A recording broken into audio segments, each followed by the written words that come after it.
हाय Weaver, मैं वीरेंद्र कुमार। आज आप सभी का पुनः हमारे चैनल बीकेसी लर्निंग पॉइंट पे स्वागत है। आज आप सभी के लिए लेकर के आए हैं सिविल सेकंड ईयर का कंक्रीट टेक्नोलॉजी का सेकंड लेक्चर, जिसमें आज आप सभी के लिए लेकर के आए हैं कंक्रीट संरचनात्मक सामग्री के रूप में। यानी जब जो कंक्रीट हमारा है या सिविल कंस्ट्रक्शन कार्य में एक संरचनात्मक सामग्री है जो सिविल इंजीनियरिंग या किसी भी कंस्ट्रक्शन कार्य में प्रयोग में लाया जाता है। अगर बात किया जाए कि कंक्रीट हमारा किस प्रकार से बनता है, तो इसमें कहा जा रहा है यहाँ पे यह आमतौर कंक्रीट शब्द जो है यह हमारा पोर्टलैंड सीमेंट की कंक्रीट को संदर्भित करता है, अन्यथा निर्दिष्ट है। इस कंक्रीट के लिए संरचना इस प्रकार से सूचीबद्ध किया जा रहा है। सबसे पहले जो हमारा पोर्टलैंड सीमेंट होगा, इस पोर्टलैंड सीमेंट में यदि जल और जल के साथ कुछ एडमिक्सचर मिला दिया जाए तो हमको जो प्राप्त होता है वह हमारा सीमेंट पेस्ट कहलाता है। यानी पोर्टलैंड सीमेंट और जल को एक में मिक्स करने के बाद हमारा सीमेंट पेस्ट तैयार हो जाता है। यहाँ पे जो ये एडमिक्सचर को दिखाया गया है, सम्मिश्रक जिसको कहते हैं, यह आवश्यक नहीं है, यह विशेष परिस्थितियों में मिलाया जाता है। कब मिलाया जाता है? जब पोर्टलैंड सीमेंट में कोई कमी हो, वाटर में कोई कमी आई हो, फाइन या कोर्स एग्रीगेट में कोई कमी हो, उसको दूर करने के लिए इसमें एडमिक्सचर बनाया जाता है। तो यहाँ कंक्रीट बनाने के लिए जो अयोग प्रयोग में लाए जाते हैं, इन सारे अयोगों का सबसे पहले परीक्षण करते हैं। सीमेंट का परीक्षण किया गया, वाटर का किया गया, फाइन एग्रीगेट और कोर्स एग्रीगेट। यानी सीमेंट, जल, मोटा और महीन मिलावा का परीक्षण किया गया और देखा गया कि इसमें कोई कमी है या नहीं है। यदि इसमें किसी प्रकार की कमी पाई जाती है तब वहाँ पे हम यह एडमिक्सचर या सम्मिश्रक को उसमें मिलाते हैं और उस कमी को दूर करते हैं। तो ये हमारा अगर पोर्टलैंड सीमेंट और वाटर को मिलाया जाता है तब हमको प्राप्त होता है सीमेंट पेस्ट। अगर इसी सीमेंट पेस्ट में हम और जोड़ देते हैं महीन मिलावा, तो यह हमारा मोर्टल या कह सकते हैं मसाला तैयार हो जाता है। यानी सीमेंट, बालू और पानी को एक में मिक्स करते हैं तो जो हमको प्राप्त होता है वह मसाला प्राप्त होता है जो चिनाई के लिए प्रयोग में लाया जाएगा। अगर इसी मसाले के साथ जो मसाला हमको प्राप्त हो रहा है, इस मसाले के साथ इसको भी जोड़ देते हैं तो यहाँ से जो हमको प्राप्त होगा वह होगा कंक्रीट। यानी कंक्रीट में कहा जाए तो सीमेंट प्रयोग किया गया, वाटर प्रयोग किया गया, फाइन और कोर्स एग्रीगेट प्रयोग किया गया। इन चारों अवयवों को यदि मिला करके सबको मिक्स करते हैं और जो सामग्री हमको प्राप्त होती है वह कंक्रीट कहलाती है। यहाँ हमें एक संकेत देना चाहिए कि आधुनिक अभ्यास में प्रवेश हमेशा लगभग उपयोग किया जा रहा है और इस तरह समकालीन कंक्रीट का अनिवार्य घटक बन गया। यानी जो हमारा कंक्रीट है ये लगातार वृद्धि होते होते अधिक से अधिक प्रयोग में लाया जा रहा है। अब हम देखते हैं कंक्रीट के कुछ महत्वपूर्ण हिस्ट्री के बारे में। जो कंक्रीट हो गया दुनिया में सबसे व्यापक रूप में इस्तेमाल की जाने वाली निर्माण सामग्री है। जो भी हमारा कंक्रीट है इसका इस्तेमाल पूरे विश्व में बहुत अधिक मात्रा में किया जाता है और इसे लोग बहुत ही प्रिय या कह सकते हैं लोकप्रिय सामग्री बन गई है। दो पहलू कंक्रीट के लिए जिम्मेदार होते हैं, जिसमें से कंक्रीट का उपयोग अलग अलग संरचना बनाने में किया जाता है, जिसमें कहा जाए कि कोई बांध हो, फुटपाथ हो, भवन फ्रेम हो, पुल हो या किसी अन्य निर्माण कार्य में बहुत ही प्रयोग में लाया जाता है। अगर दूसरे उपयोग की बात की जाए तो यह अन्य सामग्रियों की तुलना में बहुत अधिक प्रयोग में लाया जाता है। एक ठोस संरचना में आमतौर पर उपयोग की जाने वाली दो संरचनात्मक सामग्रियाँ ठोस और स्टील, या कह सकते हैं कंक्रीट और इस्पात, इन दो को अधिकतर प्रयोग में लाया जाता है।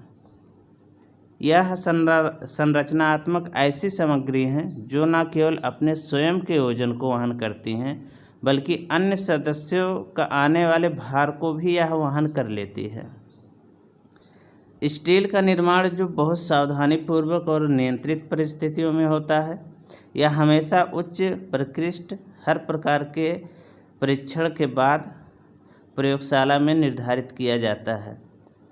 जो स्टील की निर्माता कंपनी होती है, यह निर्माता कंपनी स्टील का निर्माण करने के बाद एक प्रमाण पत्र बनाती है और उस पर उस स्टील के सारे गुण के बारे में बताती है।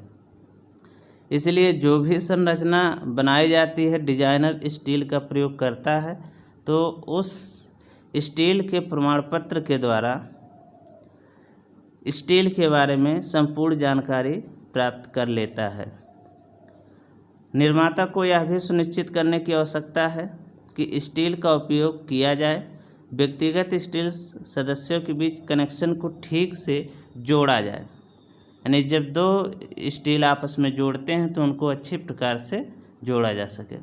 दूसरी ओर कंक्रीट उत्पादन ग्रेडेड तरीके से भी किया जाता है, जिसमें इसकी गुणवत्ता काफ़ी भिन्न होती है। यह बहुत अधिक इसमें सुधार किया जाता है, जिससे कि और सघन और मजबूत तथा और गुणवान बने। कंक्रीट की गुणवत्ता की गारंटी कई अन्य कारकों जैसे समुच्चय, मिश्रण, संक्रिया, उत्पादन, प्लेसमेंट, संकेतन, बहुत सारे पे कंक्रीट, या कहा जा सकता है कि कंक्रीट की जो क्वालिटी होती है ये इसके संक्रियाओं पे निर्भर करती है। तो यहाँ पे हमको एक पुल दिखाया गया है बहुत पहले का, जो कंक्रीट का बनाया गया है। इस पुल का निर्माण इस्तेमाल किया गया है जो यहाँ चित्र में दिखाया गया है।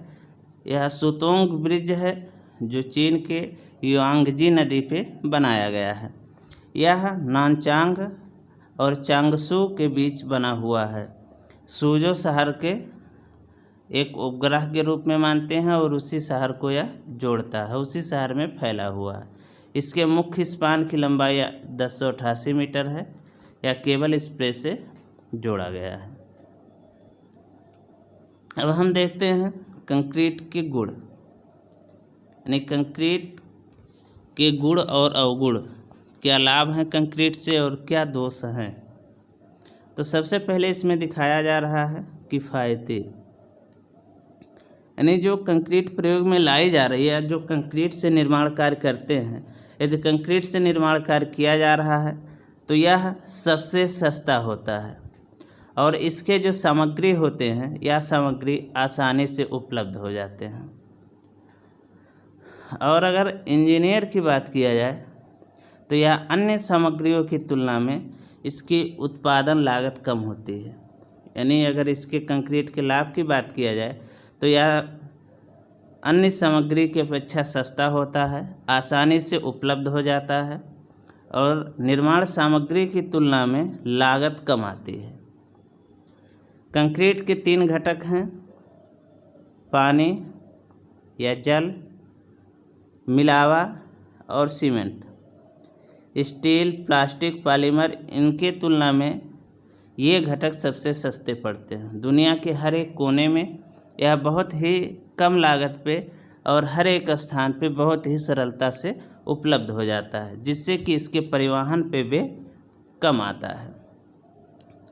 प्रवेश तापमान कठोर सामग्री, जो कि सीमेंट एक कम तापमान वाली अकार्बनिक सामग्री है और इसकी प्रतिक्रिया कमरे के तापमान पर होती है। यानी अगर कहा जाए कि कंक्रीट से कोई निर्माण कार्य बनाया जाता है तो कंक्रीट जब सुघट्य अवस्था में होता है, गीले अवस्था में होता है, तो वह कंक्रीट के कमरे के सामान्य तापमान पे ही कठोर होता है और उसमें ताकत आ जाती है। इससे उच्च तापमान की कोई आवश्यकता नहीं पड़ती है। कंक्रीट डाले जाने की क्षमता। ताज़ा कंक्रीट तरल होता है, बहने योग्य होता है, या कहा जा सकता है सुघट्य अवस्था में होता है। इसलिए इससे निर्माण विभिन्न वांछित आकार, इसे किसी भी आकार में, किसी भी माप में और किसी भी प्रकार के फार्माबंदी में ढाला जा सकता है। इसलिए कंक्रीट का कई अलग अलग विन्यासों में डाला जा सकता है। कंक्रीट कास्टेबिलिटी देखने के लिए एक अच्छा उदाहरण है विलमेट, इलिनॉइस, संयुक्त राज्य अमेरिका में स्थित बाह्य मंदिर, जिसकी दीवार और छत फूलों के विभिन्न आकृतियों से जटिल विन्यास द्वारा कंक्रीट से बनाया गया है। यानी यह गीला होने के कारण इसको किसी भी आकार, माप या किसी भी साँचे में ढाला जा सकता है। इसका एक उदाहरण है अमेरिका का मंदिर। यह रहा हमारा अमेरिका का मंदिर, ये जिसके इसकी दीवार पे, छत पे एक फूल के आकार का दिखाया जा रहा है। पानी के लिए प्रतिरोध, उत्कृष्ट प्रतिरोध। लकड़ी या स्टील के विपरीत कंक्रीट पानी में कठोर किया जा सकता है या पानी के अंदर भी कंक्रीटिंग कार्य किया जा सकता है। लकड़ी हो या स्टील हो, ये दोनों पानी के संपर्क में आने पे इसमें क्षरण होने लगता है। जबकि अगर कंक्रीट के सामर्थ्य या अन्य गुणों में बात किया जाए तो कोई गिरावट नहीं होती है। कंक्रीट का निर्माण, भंडारण, परिवहन, पानी के लिए संरचना के निर्माण के लिए आदर्श सामग्री बनता है, जिसमें एक पाइपलाइन दिखाया गया है जो यहाँ पे है, प्रयोग किया गया है। 1560 पाइप 6.7 मीटर लंबे और इतना मीटर बाहरी व्यास और इतना मीटर आंतरिक व्यास का बना करके प्रयोग किया गया है, जो सेंट्रल एरियोना प्रोजेक्ट के अंदर आता है और कोलोराडो नदी पे यह बनाया गया है, जो यहाँ पे दिखाया जा रहा है।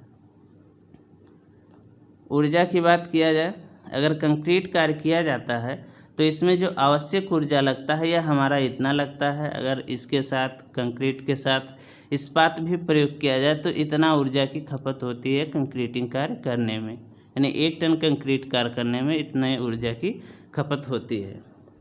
जबकि अगर स्टील का प्रयोग किया जाता है तो यह हमारा 8000 किलोवाट घंटा प्रति टन के हिसाब से खपत होती है।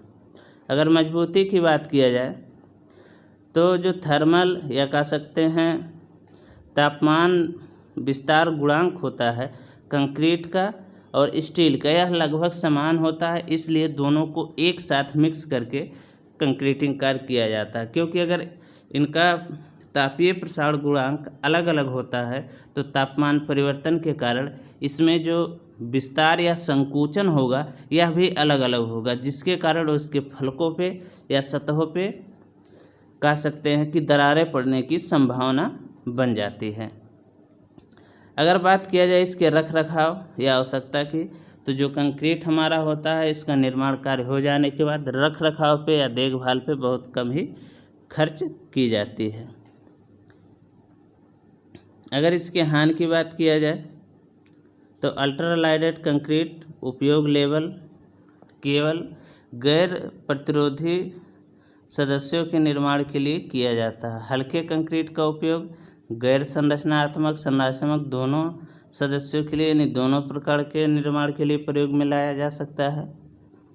दूसरा जो इसकी तनन सामर्थ्य होती है, यह तनन सामर्थ्य मात्र संपीड़न सामर्थ्य का 1/10% होता है। यानी अगर कंक्रीट है और उसका तनन सामर्थ्य 100 किलो न्यूटन है तो इसकी जो अगर इतना संपीड़न सामर्थ्य है 100 किलो न्यूटन, तो इसका 10 किलो न्यूटन तनन सामर्थ्य होगी। यानी तनन सामर्थ्य इसकी बहुत कम होती है। इसका घनत्व कम करके इसकी सामर्थ्य को बढ़ाया जा सकता है।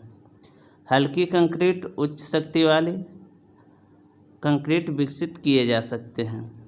इसके लिए फार्मा वर्क की आवश्यकता पड़ती है, जिससे कि इसको किसी भी आकार में ढाला जा सके, जो इसके भार को भी वहन कर सके। जो फार्माबंदी लेते हैं इसके लिए स्टील और लकड़ी के फार्माबंदी प्रयोग में लाए जाते हैं, लेकिन इसका प्रयोग करने से थोड़ा सा इसकी लागत बढ़ जाती है।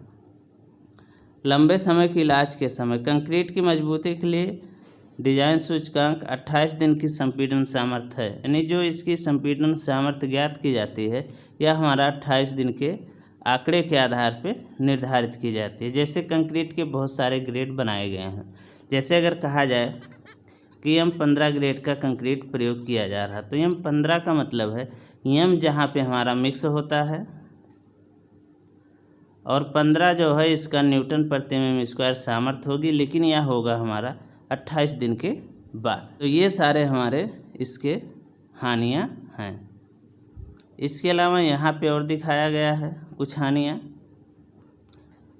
दरारें के साथ कम करना, यानी अगर इसमें दरार पड़ रही है तो उसको कम करने के लिए क्या उपाय किए जाते हैं। जब इसमें किसी प्रकार की दरार आती है तो उसको कम करने के लिए इसमें फाइबर डाल दिए जाते हैं या स्टील डाल दिया जाता है, जिससे कि इसकी दरारें कम हो जाती हैं। अगर कंक्रीट से कोई निर्माण कार्य हो जाता है, अगर उसमें कोई दोष होता है तो उसकी मरम्मत के लिए कंक्रीट को नष्ट करके पुनः हमें निर्माण कार्य करना पड़ता है। अगर यह वीडियो आप सबको अच्छा लगे तो इसको लाइक करिए, शेयर करिए तथा हमारे चैनल को सब्सक्राइब करिए। यह वीडियो देखने के लिए आप सभी का धन्यवाद।